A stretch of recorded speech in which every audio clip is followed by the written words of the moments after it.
And outside of salvation, I think that hearing from God is the best thing that we can receive from God. And I had met some friends, and we decided that we were gonna try to summit every single mountain in the Rocky Mountain National Park. My heart was racing. I was under so much anxiety. But as I get to the other side of this boulder, I come face to face with this 55, 60-year-old man. And outside of salvation, I think that hearing from God is the best thing that we can receive from God.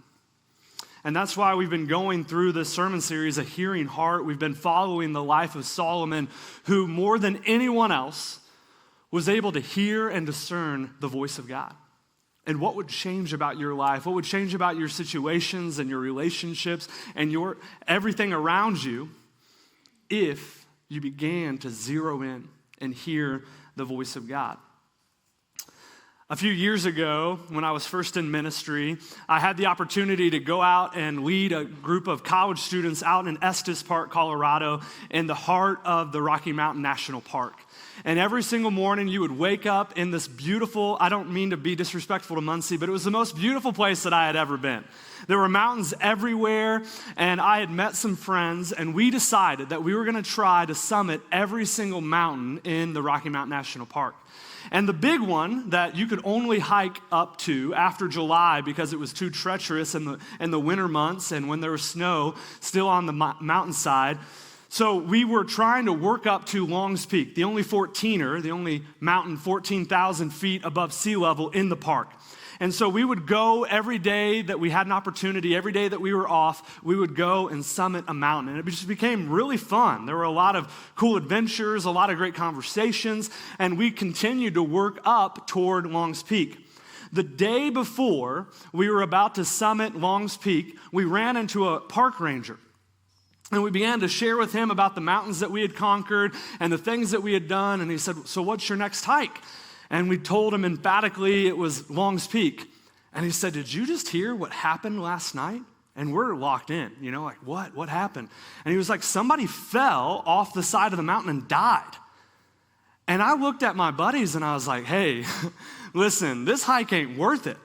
And he was like, "And not only that, but people fall off the side of the mountain every year and die." And I was like, "Okay, listen, we're not doing this hike."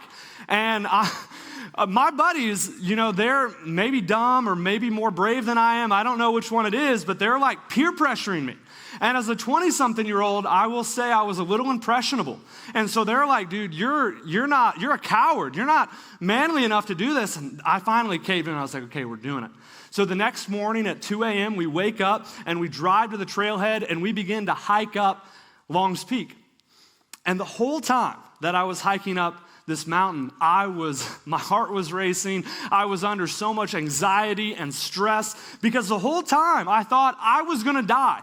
So much so that the night before we summited Long's Peak, I called my parents and I was like, "Hey, Mom and Dad, I love you." If I don't make it, just tell everybody else that I love them. They're like, "What's going on?" And I was like, I'm just overwhelmed by fear and anxiety, if I'm being honest.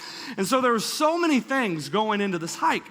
And it took us about 6 hours to get to the top. And the whole time, I'm just overwhelmed by fear. And so there's this part of the hike, there was a picture of it on the screen behind me earlier. There's a part of the hike called the Narrows. And this is the part where most people fall off and die.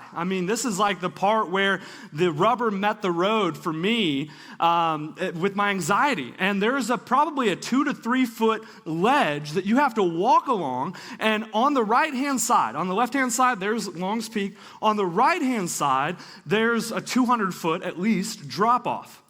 And so we're towing the line, we're going around, and in the middle of the Narrows, there's a boulder. And this is no exaggeration. You literally have to hold on to the side of the boulder and swing your body around to get to the other side of the Narrows. That's the only way to get to the other side. And so I'm thinking through this. I'm looking around. The other people that are hiking have helmets on. I don't have a helmet. I'm like, I'm underprepared. I'm going to die. This is it. Obviously, you know how the story ends because I'm here talking to you. But as I go around this boulder to the other side of the Narrows, I made it, and I just let out a scream of relief. I was like, this is amazing. I can't believe I'm alive. And I don't mean this disrespectfully, but as I get to the other side of this boulder, I come face to face with this 55, 60-year-old man. And I was like, as a 20-something-year-old, I was like, what? And he wasn't like great in shape. There was just so many things. I was like, is this that hard? And so I'm looking at him, and I like to ask questions, and I'm pretty bold with people. And so I was like, and he's coming down. So he had already summited Long's Peak, and he's on his way down. And I was like, what are you doing up here? He was like, I'm just hiking with my grandson. And I was like, what? And right behind him, there's this 9-year-old little boy. And now I'm thinking, this can't be that treacherous. And so I look at him, this man, and I just look at him and I say, are you insane? And he's like, what are you talking about? I was like, people die on this hike every year, and you're taking your 9-year-old grandson up Long's Peak. And he began to laugh, and he looked at me and he said, if you're careful, you have nothing to fear. If you just watch your step, if you watch what you're doing, if you pay attention, if you're not reckless, you literally have nothing to fear. If you just follow the guidelines, if you just watch where you're going, pay attention, you have nothing to fear. And it's interesting because not only did I hike up Long's Peak with so much fear and trepidation, I also had to hike down. It wasn't a different path that you hiked down. I hiked down the same path. And you know what? There was no more fear.